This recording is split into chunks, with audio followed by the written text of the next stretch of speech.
Welcome to College Football Roundtable, your source for college football coverage, including major storylines, playoffs, can't miss game previews, and picks each week. Join your hosts, Dan, Rob, and Jordan at the Roundtable for a show unlike anything else. As for Football presents the College Football Roundtable.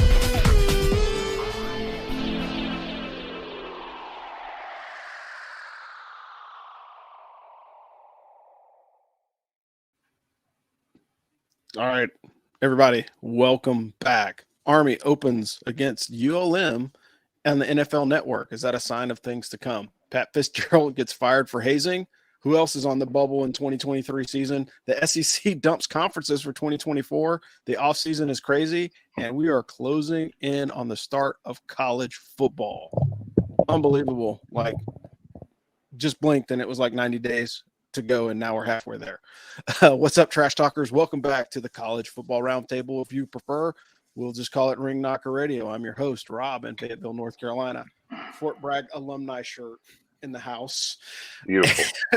Dano E. Cabeza, calling out of Coastal Connecticut. Sun's Triggered out, Joe. guns out, baby. And we got Triggered Joe Right. from the home of the Big House. What's up, guys? How we doing this week? Never better, man. I just got out of the water like literally 10 minutes ago. So you guys are going to have to carry me for about another 5. I'm going to steal a line, but I never thought we'd be talking Northwestern football for a full week in July. I can say that. Yeah, for sure. That's a true. fact. Yeah. All right. Well, welcome back. This is College Football Roundtable. For those of you that don't know, this is an all-season show, but during the season, this is where we dive into college football in the broader audience. We talk about service academies a lot because we want to showcase them to an audience that may or may not see them or watch the games. But for the most part, this is where we talk about college football writ large and have a wider discussion. There's some interesting topics going on. I mean, college football is insane. I don't know if you've seen it. There's a guy that does college mascot intros, and he talks about like the meeting of when they come up with the college mascots. Pretty funny. That's good. And of course, the SEC shorts have already started kicking in, particularly with them complaining about losing their conferences. But we'll dive into that a little bit later in the show.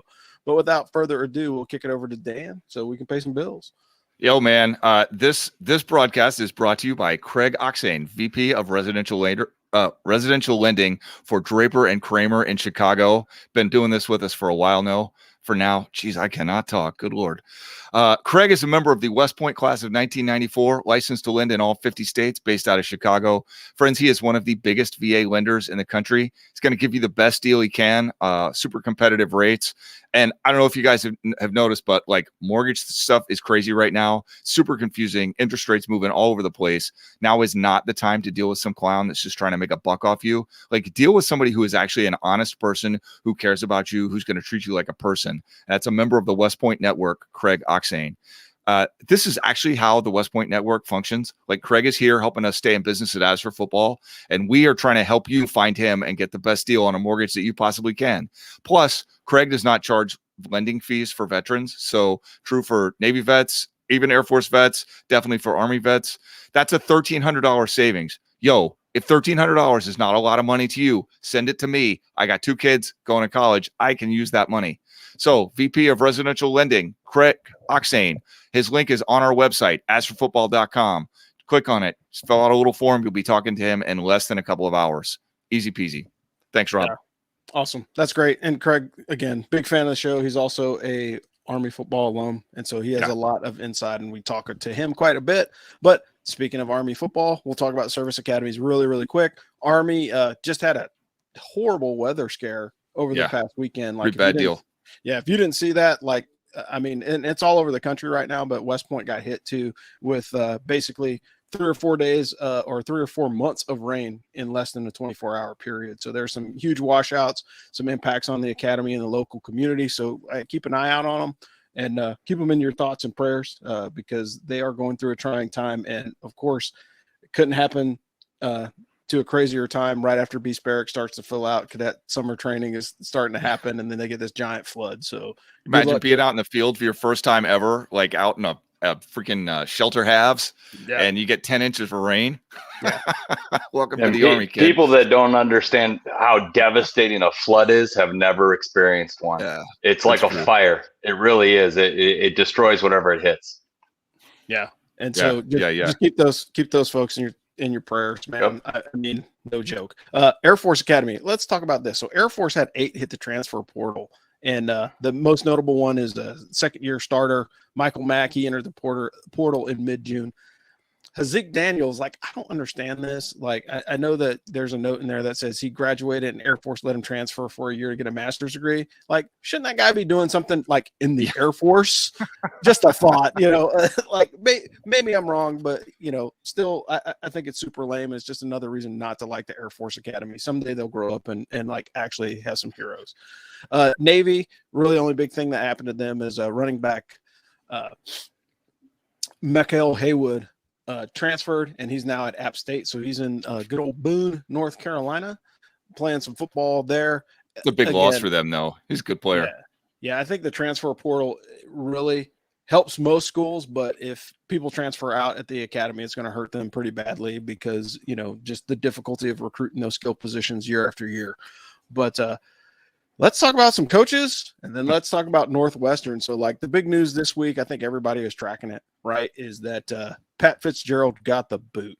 And it's amid hazing. There's some crazy stuff. And it's, bottom line, the quote in the headline was like, it's widespread amongst all football players. And so that means it's a systemic thing across the organization. And again, we all know how crazy that is. But, Joe, you're the Big Ten expert here. So kind of what are your thoughts on the shenanigans at Northwestern? I mean, you talk about chopping a program's legs off. Northwestern, and this is coming from a Michigan fan my whole life. And, we've always looked at them as an academic stalwart and a institution that if you got a degree from there, you have a global degree. Yeah. So they don't take Prop 48 students. They're one of those programs you got to get the grades to be. So they're already handicapped in a way that, say, Alabama isn't, in several ways, but also by academic standards, they can't afford this. This is the prodigal son. This is the firing of Jim Harbaugh at Michigan, if it ever happened. Pat Fitzgerald is their Jim Harbaugh. He's possibly one of the best players to ever come out of there. He is the best coach to ever coach there as far as wins go. And I know that some people think he's the brunt of the problem. I disagree. But it's a culture thing that we're in now, where you've got how many transfers could you possibly have on your roster? I mean, just a ballpark. I mean, is it out of context to say you could have a couple dozen? I mean, and that kid has a bad experience, and he leaves, and he doesn't like the culture of your program. Well, guess what? He doesn't have any loyalty to your university. He's only been there for a cup of coffee. So, like, these kids are transferring in, and if you think that we're going to play by the good old boy system where, say, a gay player feels unwelcome or a black player feels like he can't be black, and that has been spoken. And I'm not lending truth or falsehood to any of this, but I'm saying if those players feel that way, you make a hell of a lot more money than I did to be PC. And if you're telling me that you can't get it right, and you don't have that luxury at that kind of salary, coach, to say I didn't see it, and that I don't believe. There's there's this side, that side, and somewhere in the middle is the truth. I don't believe Pat Fitzgerald didn't know there was any hazing. I'm sure he had no clue to the extent. I don't think he's a horrible human being, but I do think that where he should have taken, he probably phoned it in and said, let the team handle it. And unfortunately, that's what happens when you're playing with a loaded weapon like that and trusting your family's financial security and your future and reputation professionally to the hands of a bunch of seniors who might have had a bad game or might have had a bad night. And, you guys you guys were college athletes or college level. I know you went through something like that. I mean, I'm a veteran of the 82nd Airborne. We all saw hazing of some sort. Yeah. But when you're pushing a boundary and you're pushing a line and you're breaking the guy down and damaging him or traumatizing him, And some of us are softer than others. It's just the way it is. Some of us get our feelings hurt worse than others, you know. But if you're emasculating a guy like that, and you know, taking his manhood in front of everybody and just eviscerating it by humiliating him, you know, those kind of things have reverberating effects with a kid who just got done with puberty. You know, sometimes they speak before they think, and maybe I go talk to a reporter tomorrow. You know, there was male nudeness in it, and it made me uncomfortable. Now I want to transfer because I'm not going to play next year, and maybe I'm just saying, like, what's the word I'm looking for? Hypothetically, you know, you've got kids coming in and out of your program that weren't in love with Northwestern when they wanted to play theirs. You have to be right. You have to have it dialed in and reined in and your players in check. You think Deion Sanders doesn't know what's going on at his university? I bet he does. Yeah. And I guarantee you, if Colorado came in the paper and they were out in the paper, that's not old. That's not. If Colorado was on Sports Center for all these violations next year, it would be Deion's fault, and he'd probably lose his coaching stripes over it, and it'd be a long time before he got a job again. You know, everybody's got to play by the same rules is kind of what I'm saying. It doesn't matter how long you've been there, if you're the prodigal son, whatever, because you've got players coming in who are new to the system, and maybe they don't like the kind of music you're playing. So, you know, that's just my 2 cents. That and Northwestern is now a Power 5 school with a president who doesn't necessarily support the football team, or otherwise he would have made this decision after 2 weeks, not after 3 days, and then again after another week. So I don't think it's real important to him what happens this season. So do you want that job? Yeah, I don't think anybody wants to. Well, Ed Orgeron, the guy from LSU, I know I just crushed his name. He supposedly wants that job, so I think they can probably hire somebody. But it's you know, what the papers, the press has said, you know, this is borderline ritualistic sexual humiliation. Like that's pretty bad. I mean, what they described, obviously we're all going to take it differently, but what they described sounded pretty bad. You know, we talked about this, like we got hazed on our way back from our first away meet, right? Like basically the upperclassmen came to the back of the bus and they beat up all the plebes and they turned their class rings around and they stamped their class crest into our forehead. Like that was hazing. And like, it doesn't piss me off that we got punched because like it's West Point. We had plebe boxing, we had wrestling, close quarters combat, sawdust pits, bugle sticks. Like you're going to get smacked around. You know what I'm saying? Like they're actively trying to teach you to take a beating. That is okay.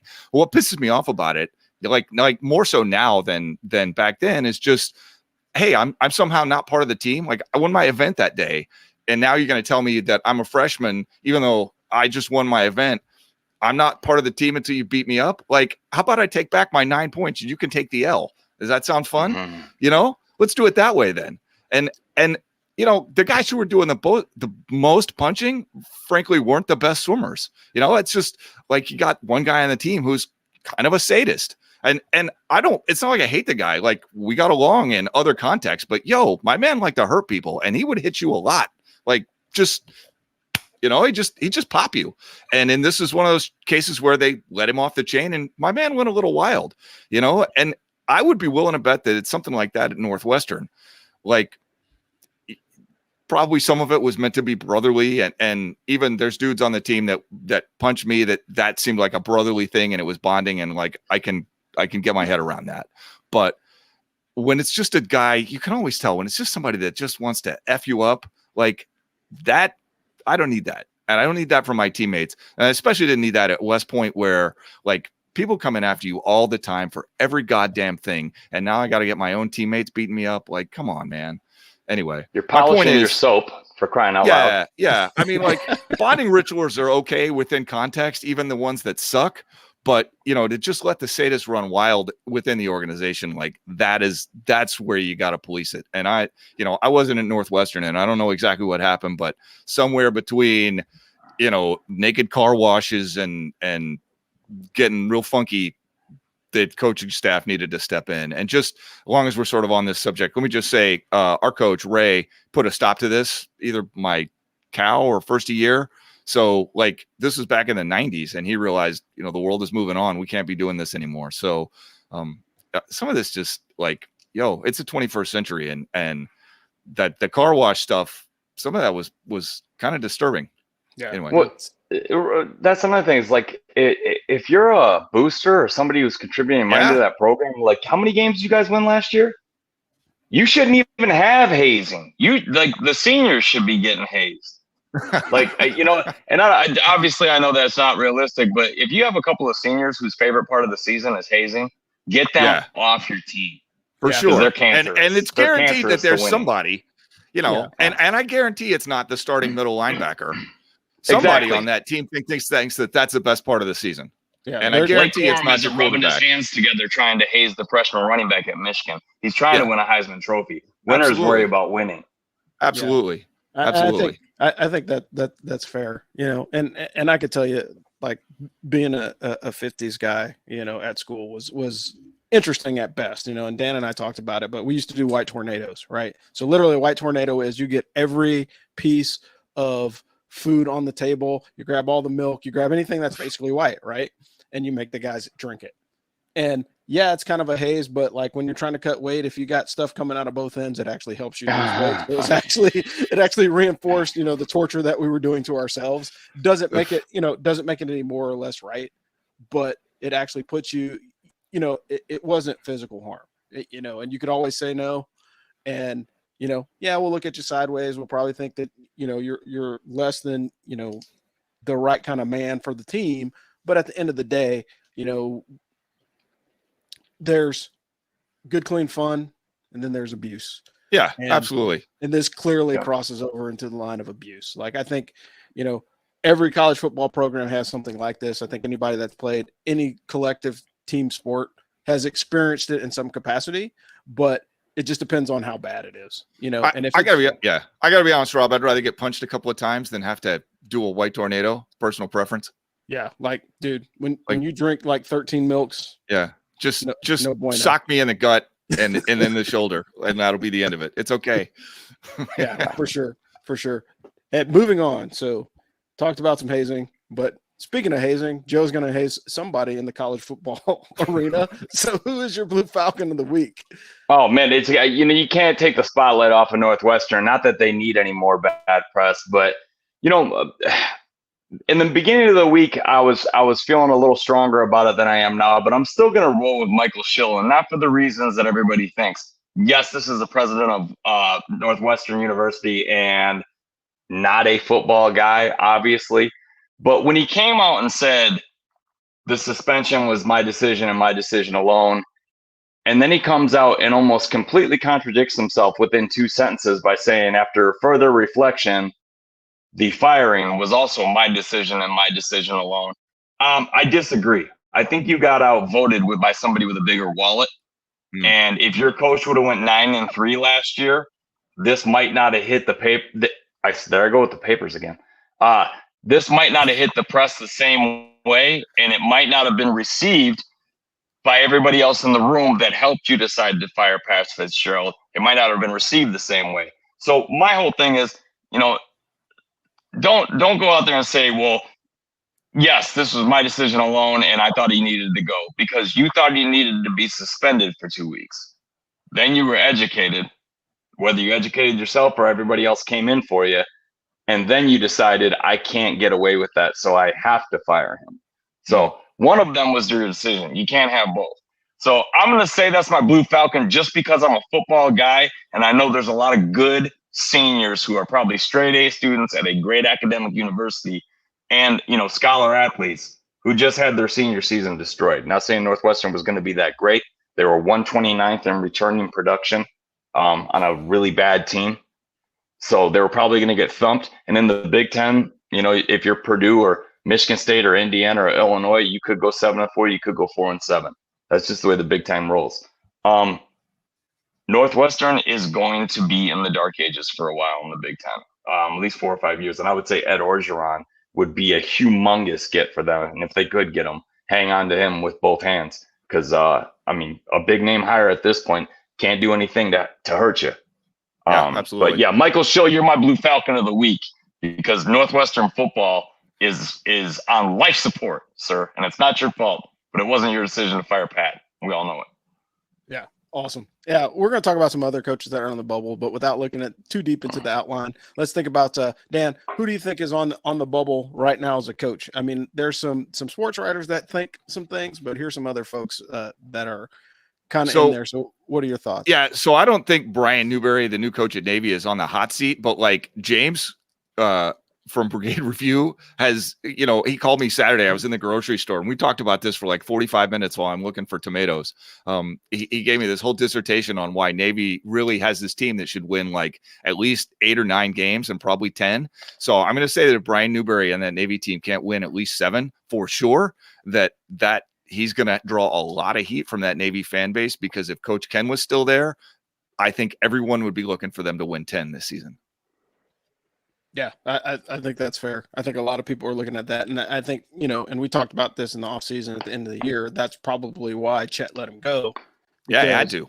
Because, like, I can't fire a guy after he won 10. And if you do, like, wow, okay, just different kind of perspective on football, I guess. Joe, what about you?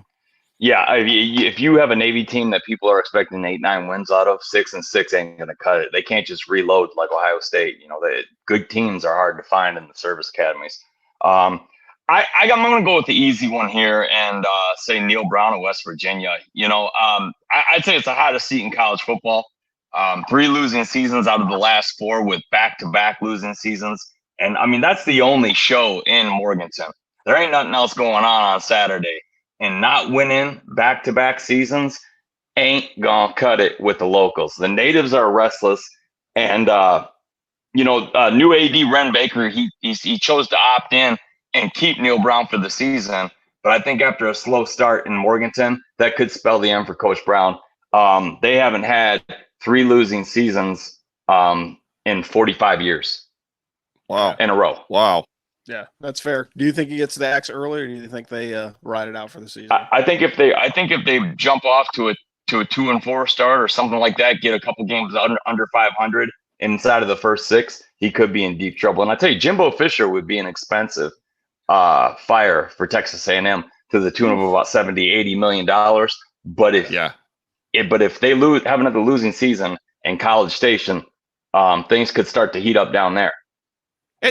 It's wild. That story for Texas A&M to me just blew me away, because they brought in this top tier recruiting class. They had all this NIL money behind them and then imploded. It's like, when's the hazing story coming out for Texas A&M? Like, something is going on there. Yeah, I'd be curious to know. Yeah, because I mean, it's crazy. Like, I'm going to go out on a limb and say these 2 coaches are on my list. One is Ryan Day, because I think if he doesn't beat Michigan and make it into the playoff again, like with a clean O record, like, people are going to be upset. Like there's 2 coaches in college football. It's the Ohio State coach, whoever it is. I know you won't be, Joe, but the Ohio State coach, whoever it is, and, Nick Saban. Like, if those guys don't have an O at the end of the season and they're not national champions, their fan base and their alumni are not happy. And so I think he's on the bubble. I don't think if Ohio State doesn't beat Michigan this year, there's going to be some grumblings to get rid of. They're going to be playing that game right down the road too, so it's going to be tough to win this year. Yeah, I think he got to come up here and do it. He's going to have some eyeballs on him, and I think Lincoln Riley, man, like, USC spent way too much money to get him in. You've got a returning Heisman Trophy quarterback, right? So, like, there's no reason for them not to do well. And, oh, by the way, this is their last year to do it, because if they're jumping over into the Big Ten, they're going to be taking some lumps big time next season. And so it's going to be very, very hard for them to keep it squared away. I think Lincoln Riley was hired to win a national championship at USC. I don't think he can. And he better figure that stuff out quick, because he's got a $17.2 million mansion in California that he's got to pay for. And that's not going to go so well if he's not winning. And again, he's got to figure out the Big 10/Big 14 or whatever the hell we're going to call it next year once they finish the conference realignment. Yeah. But bring all your 5 stars to sunny Columbus in November and see how they like playing. Yeah, that's just not going to work out well. But coaches in trouble, snow, and muck. Yeah, Tom Allen from Indiana, Neil Brown, as you mentioned, from West Virginia. You got Danny Gonzalez at New Mexico. Dino Barbers at Syracuse. That's going to be interesting. I think Jimbo Fisher of all these guys is the one to really watch, because there's just way too much money behind that dude. At Texas A&M, you got Butch Jones at Arkansas State, and then you got Mike Bloomgren at Rice.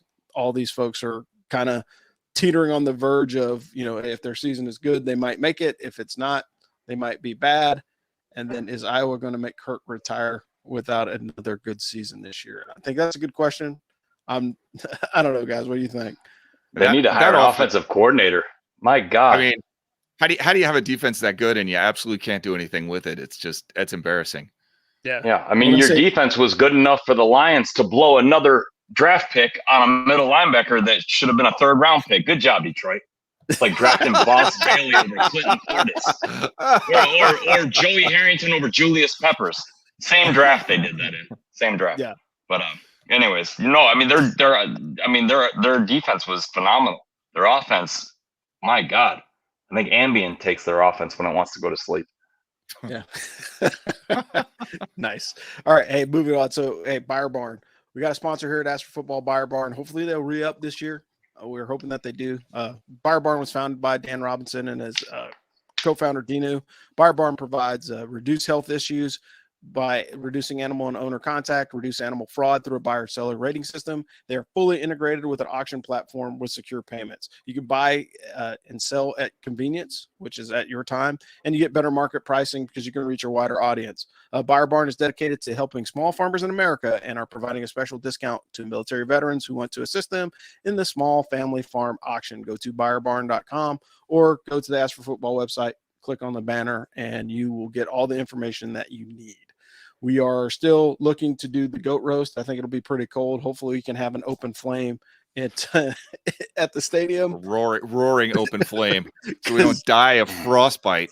Yeah, because I think Army Navy is going to be a cold one this year, and a open flame on a goat roast is not a bad idea. Tickets sold out fast. I don't even know if all the members of the A Club got a chance to buy tickets. They went fast.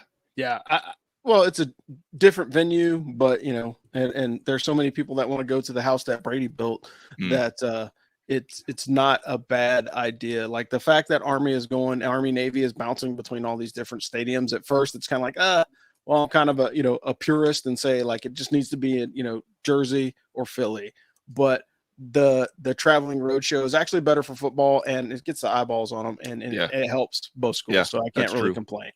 So let's talk about SEC with no division. I think it's going to happen in more than just the SEC, but I think that's a big thing. Joe, what are your thoughts on like the massive mega conferences? Do you think that you think this is the way of the future?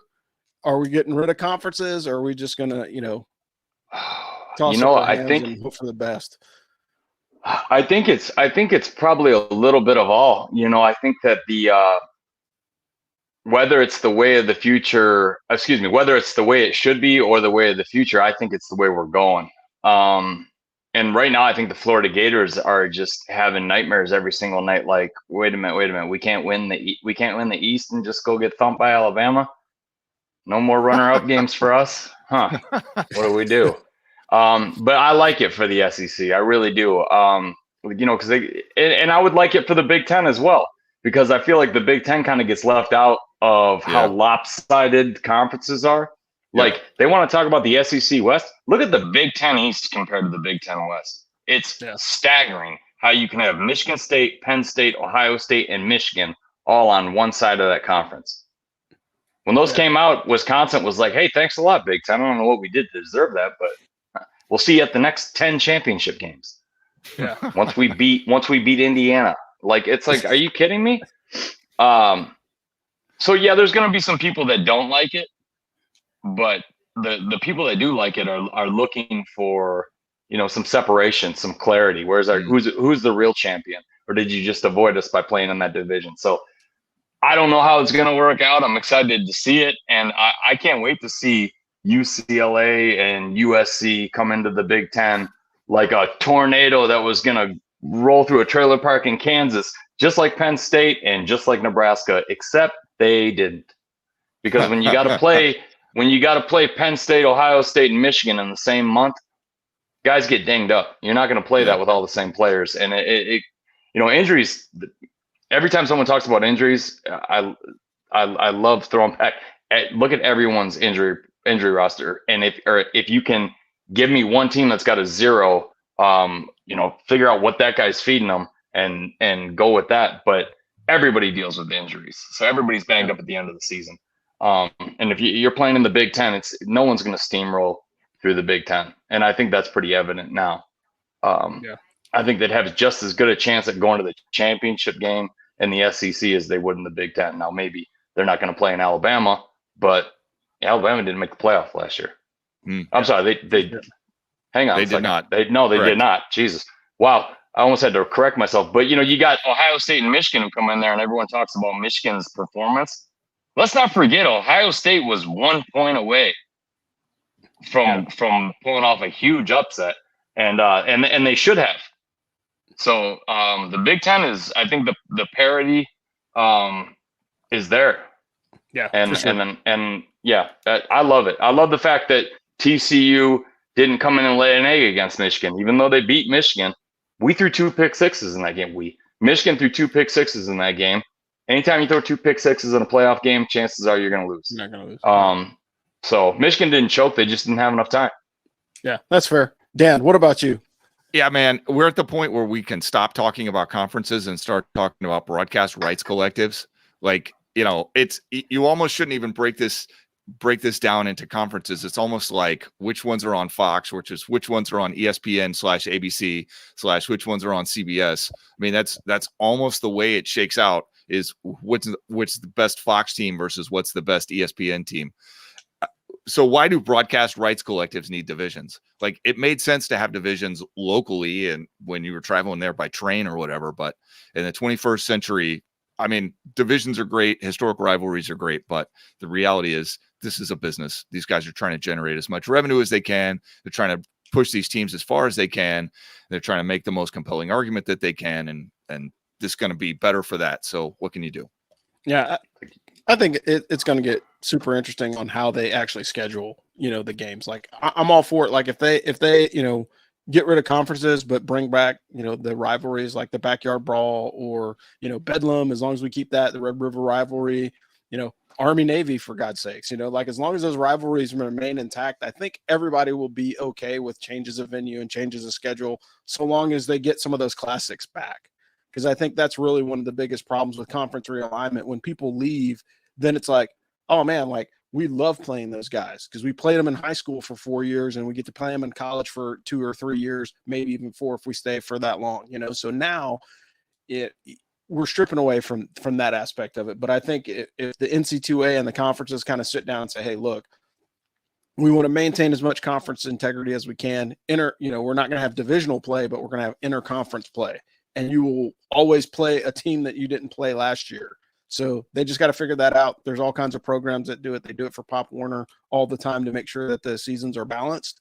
So if they can do that in the divisions, I think it's not going to hurt anything.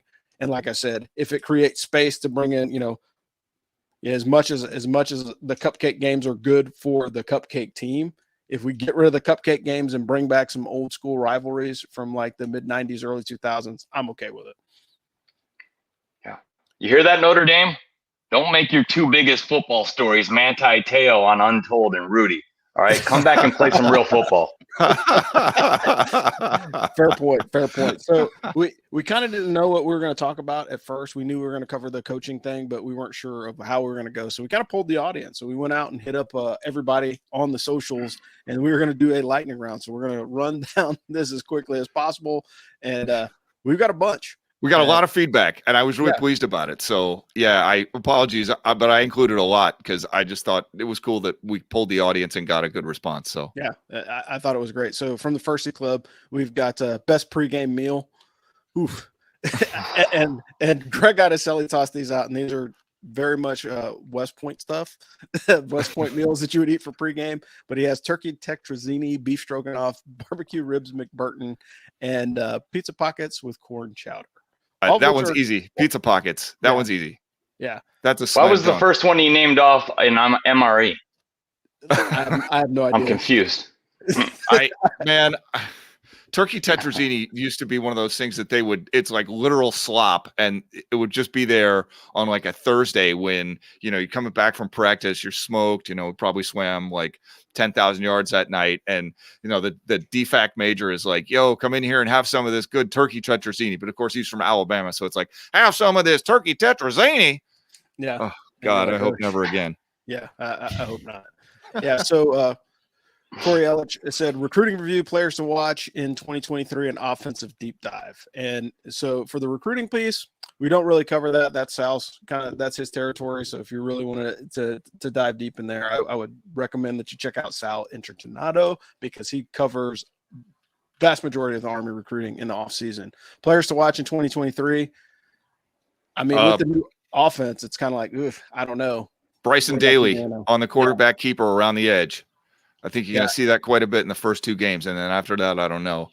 On defense, I think that's kind of an interesting story. And let's see what the nose tackle does on defense. I mean, because there's quite a few guys that are up and coming, but nobody that's really a standout. You know, you've got Frey coming back. You've got a couple of guys in the defensive secretary that are coming back, but they were role players last year. So I think my response for players to watch in 2023, let's wait 2 games. And I think then it'll kind of shake out on itself. And then the offensive deep dive, James from Brigade Review has been watching probably more film than Peyton Manning in the last 6 months. And so he's going to do a deep dive on the Army football show. We'll talk about that a lot deeper as well. But definitely, I think I'm excited about the new offense. Like I watched a couple of videos early, and then, there's some that you can watch free on YouTube, which Coach Thatcher. And hey man, like it's still the triple option. It's just a different formation, and right. I mean, like they literally run the exact same plays. I think the main thing is your responsibilities in your different skill positions are a little bit greater. So like running backs have to make sharper decisions. They can't just run to a spot on the field. They have to be able to respond to, the stimulus that's there. So they're reading the defensive end or the linebacker just as a quarterback would. So if the quarterback pulls it, then that running back has a decision he has to make as far as who he blocks versus the option. My perception is that they're going to try to make a real asset out of the fact that they have smarter players. Good idea. Yeah. I mean, I think it works. And if you look at the offensive performance, that coach had at his other school was just pretty significant. So we'll see. James William Pagano says, should Cody have won at WrestleMania? Should Cody Rhodes have won WrestleMania? Look, man, I can't tell you the last time I watched WrestleMania. I'm a very, very old school guy. So, my currency on big time wrestling is nil. But the only person that should win at WrestleMania is The Undertaker. And the only other one that I liked of best of all time was WrestleMania 15, Rock and Stone Cold. That is hands down the best WrestleMania main event ever. And that's all you should ever watch. If you're a real wrestling nerd from back in the day, like the golden era, the Dark Side of the Ring is one of the better reality TV shows. Well, docu-series, I guess you could call it. But man, I just watched the one on, oh my goodness, I'm going to lose his name. Oh, the dude that played, he was supposed to have a big feud with Hulk Hogan. The Adrian the Adonis. That's what they called him. And he was like hooked up with the mob in real life, but wore makeup in the ring to like get his gimmick over. And just a crazy story. Those guys were the rock stars when there were rock stars still. Like they some of those party stories are insane. Just watch the plane ride from hell, where Brock Lesnar and Mr. Perfect got into a fight 30,000 feet in the air on the plane. True story, really happened. It's a good show. All right. So speaking as the only actual wrestling fan, I will say Cody Rhodes definitely should have won at WrestleMania. He is I'm an AEW fan, not so much a WWE fan. So I definitely would have taken the AEW guy in Cody to win. Yeah, for sure. But he wasn't the best wrestler in his family. American Dream, Dusty Rhodes. Yeah. Fact. Like he's pale shadow to gold dust as well. So from BW, and he could do that. He's like, why does the NCAA hate accountability football? Therefore, also America. I mean, wow, that's a deep cut, folks. And the reality of it is, it's about they don't hate us. Yeah, I think it legitimately it's just misunderstood, and sadly, when you have a broadcast, the bigger the broadcast, usually the less informed the commentators are. It's very, very rare that like when you watch a home Army game or a home Navy game, the guys that habitually do it over and over again, they sell the teams very, very well because they know them, whereas like if I go to ESPN or some other channel or even the NFL network, I'm going to get a very gregarious, play call and, play by play and color commentary, but it's not going to be down into the weeds like a Ross Tucker would do, so I think that's really the biggest difference when, the teams travel. Were they on the NFL network last year against Troy? I remember that guy. He was real good. That color commentator, he was real good. But so cautiously optimistic for even though we just published a hit piece on the NFL network, I'm cautiously optimistic. Yeah, we need to figure out a way to clone Gus Johnson's voice and just have him be the color commentator for every game because I love Gus Johnson. I'm sorry, I do. That's fair. All right, so from the Patreon, we have Dave Graves talking about the best and worst case scenarios of college football realignment. We talked about already, but again, I think we're going into the Big Five, and I think it's going to turn into, the conference champions going straight in and then all the also rans. Yeah. And, as much as we would like to see college football balance out, I don't know if it ever will, given broadcast and NIL money and everything else. But then the other part of it is will Army need to join a conference? If so, which one?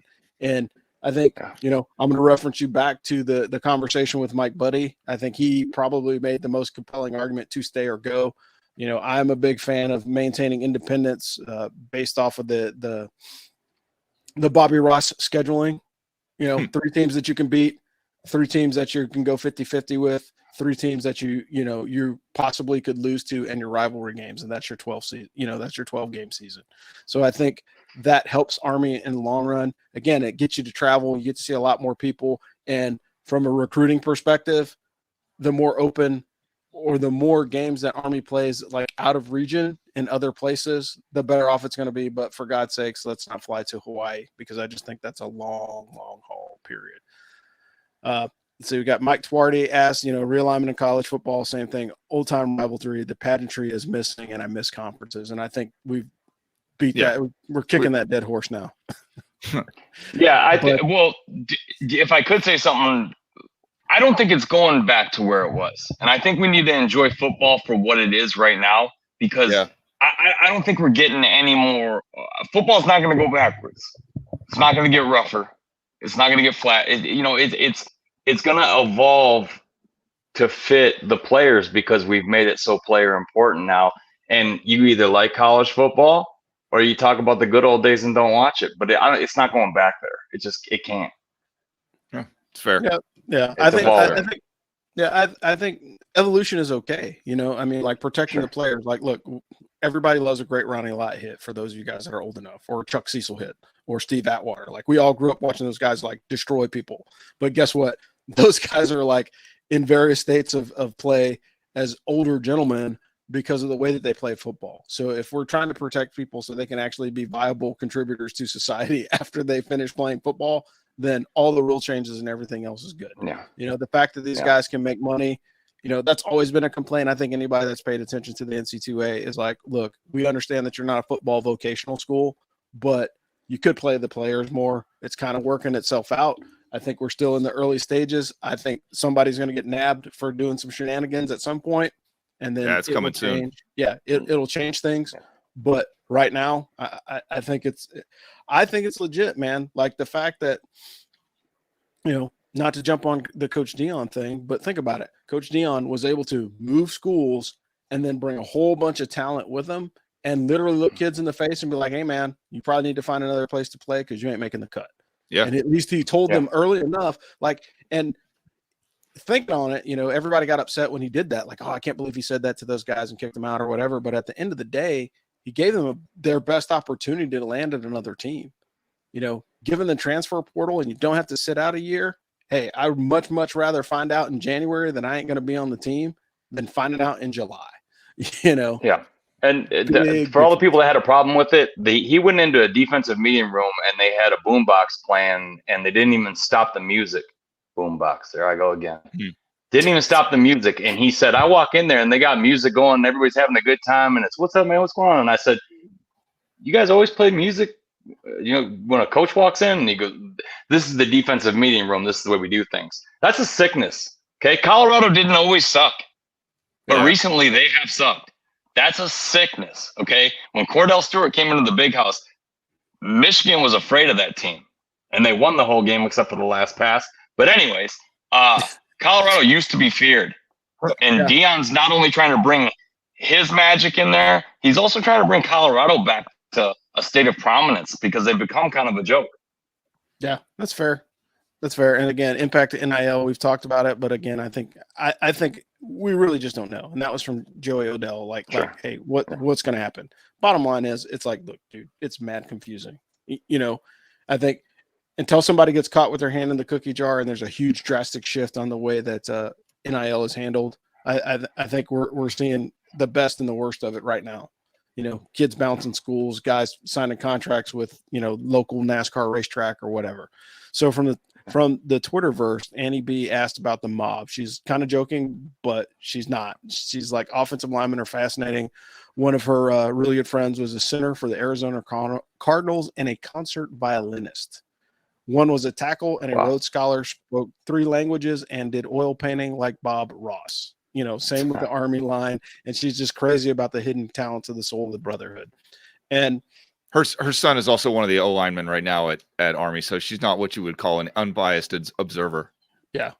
But when you really think about it, man, like, I heard a joke once of people talk about historical figures and who would be in different positions. And the one guy was like, well, I would have Benjamin Franklin be my center. Because he's like an inventive and he's super smart guy and he's able to make line calls and he's able to do all the things that a center can do, and when you think about it, when you read historically of his personality and that kind of stuff, it's like, yeah, that kind of fits. And basically her comment as well is it's like those guys are definitely the unsung heroes on the offensive and defensive line of the ball or side of the ball. The linemen are critical to the success. Like if a running back is running loose in the wide open, it's because everybody around him played their part.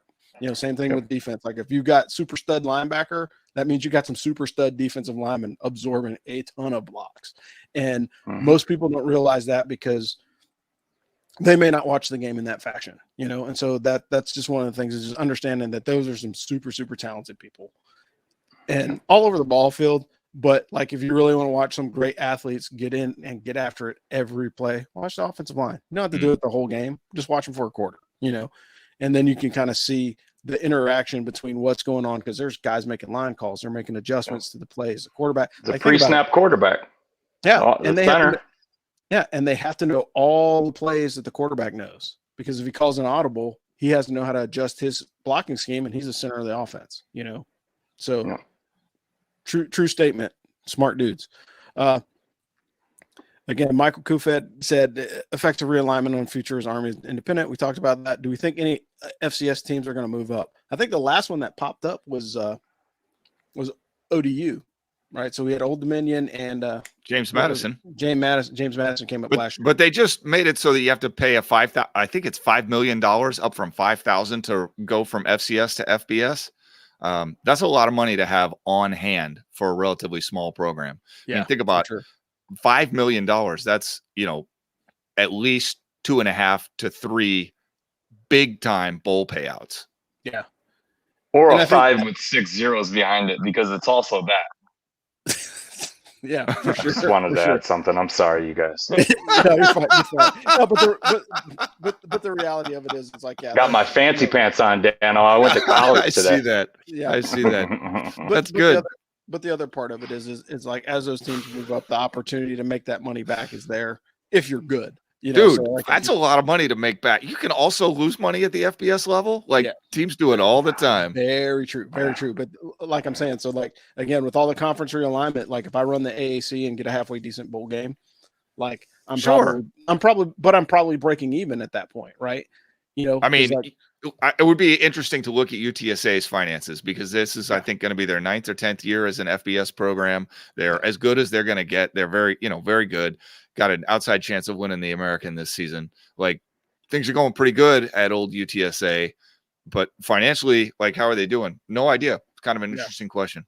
Yeah, I think that would be something for some research. I guess we'd have to do that. And then Sidelines at West Point asked, do do a show on the Commanders Classic. That we want to talk about that. Do we think Army and Air Force should be a neutral site game? That would have been great if our Air Force dudes would ever show up for anything other than master's degrees in transfer portal.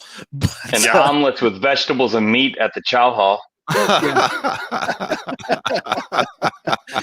But I think the other piece of it is other cities that we wouldn't want, cities that don't host Army Navy take on the Commanders Classic. And I think honestly, it goes back to what Dave said on the Navy show. Like, do we really care about Air Force?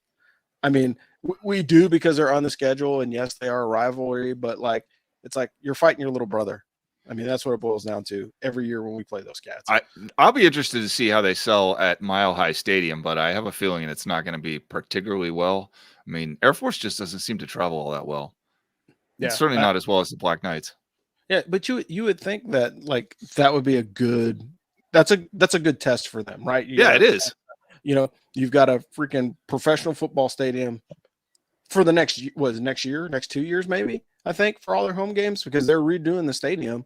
So there's going to be a lot of games that may be played at the Mile High Stadium. And so this will be this will be a real test to see, like, hey, look, can they put butts in seats? If they do, all right, maybe there's something to that. And then, of course, we got a comment on Twitter from the Blue and Gold Report that, hey, you forgot to tag me. We didn't forget, big guy. Yeah. So, yeah, we're not bringing it on this, bud. For these stadiums that are hosting the service academies, get your license to sell alcohol if you don't for that game. And it can be done. Michigan's AD went to high school with my dad, AD before this one. And he got the license to sell booze when the Toronto Maple Leafs and the Red Wings played, because he knew no hockey fans are going to come when there's no beer. And those tickets sold out almost instantly when they did the Winter Classic outdoor hockey game up here. He got you could get beer at the Big House, and you can't get beer at the Big House when there's college sports going on. So that does sell out when it happens. So I mean, Mile High, I'm sure they're already selling beer. You can usually buy beer when Army is at a neutral site. So like when they play in Yankee Stadium sells beer. Commanders Classic, we got wrecked at the Commanders Classic. God almighty, did we get wrecked. Like that was fun. Yeah, so for sure. And then not your attack officer. Okay, says Army's coaching and offensive changes leading to different recruiting strategy. Anecdotally, it seems like a lot higher quality wide receiver commits. Does that mean that our typical brand of smash mouth, pound the ground, on the clock football is going away? And also in the tight end perspective, and we've talked about this, and again, we'll deep dive it on the Army football show. But the bottom line is, like, if you are a wide receiver getting recruited or a tight end to Army, there's two things that you must be able to do: catch and block. Period. Like, that's it. That's been a staple for Army wide receivers for the last 30 years. Because when you have a running type offense, whether it's in a pistol set or if it's coming out of wishbone or wingbone, your wide receivers have to be able to put a helmet on the opposing player and drive them off the field. And I think that's the part that you can't teach athleticism. Guys either have it or they don't. But what you can do is teach them technique for blocking and techniques for catching. But like, what you need is a gritty, like you need the Steve Largents of the world, or the Julian Edelmans of the world, like guys that just want to go out there, get after their opponents, and then catch the ball when it's thrown at them. I mean, that's basically it. And I know I'm using some pro examples, but that's what makes a great wide receiver at Army. It's not just being able to catch. Like, hey, everybody in college football wants Marvin Harrison Jr. on their team, right? So long as he blocks. And why does he block? Because his dad was Marvin Harrison, right? Like, hey, man, like, look, you don't just catch the football. You got to do all the other stuff on those other plays that make the difference. Yeah, Marvin Harrison Sr., he definitely he stepped up in athleticism with the misses because his son's taller than he is. So I think that had something to do with it. He looked at her and was like, okay, well, she's almost 6 feet tall. Maybe I should marry her. And you get a 6'4" version of yourself out of it. That's what I'm praying for. My wife's almost as tall as I am, so I'm hoping the little guy's about here when he's done. That's fair. Let's hope so. Yeah. Well, we were going to cover the transfer portal, but like right now, I would tell you the number one team in the transfer portal is LSU because I think something's going on down there with Brian Kelly. I mean, the kids like him, obviously. You beat Alabama and upset Tennessee. I mean, like, what They else didn't was upset that? Tennessee. It was close. It was close. It was not close. Did you see the game? That game was not close. That's not what a close game looks like. Yeah. Well, what I'm saying is the kids are feeling it down there, whatever's going on. And obviously word is traveling. So, you know, LSU's gotten people coming in. Colorado's got people coming in because of Coach Dion. I think everybody thinks that USC is going to hang their shingle and win something because Lincoln Riley, obviously, he had 2 Heisman Trophy winners come out of Oklahoma, and then he's got a third one now with Caleb Williams, right? So, like, he can coach quarterbacks, but again, hey, man, if you're moving to the Big Ten, note to self, all you guys that are trying to slip into the Big Ten, start playing defense. You cannot play Pac-12 defense. Like, dude, you've got teams like Ohio State will hang 100 on you if you play defense the way that you play defense in the Big 12.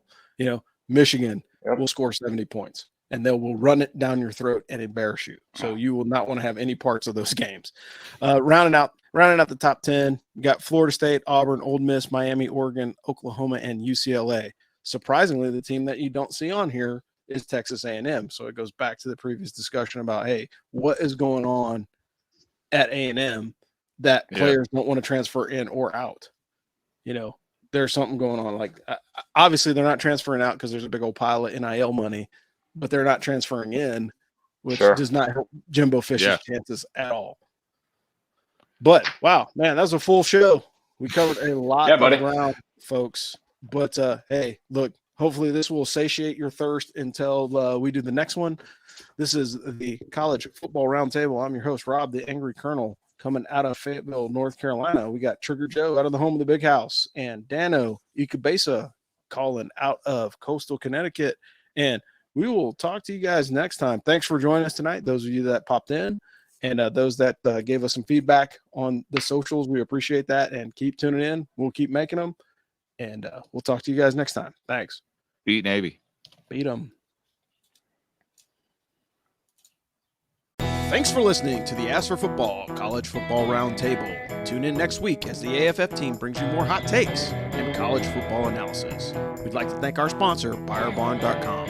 BuyerBarn.com is the world's first platform to perform online auctions and sales for farm animals. BuyerBarn.com is dedicated to helping small farmers in America and are extending a special discount to military veterans who want to help in the revolution of the family farm. Go to BuyerBarn.com/military. That's BuyerBarn.com, BYREBARN.com to learn more and to get started, or email them at info@BuyerBarn.com. Thanks again for listening to Ask for Football College Football Roundtable, and as always, beat Navy.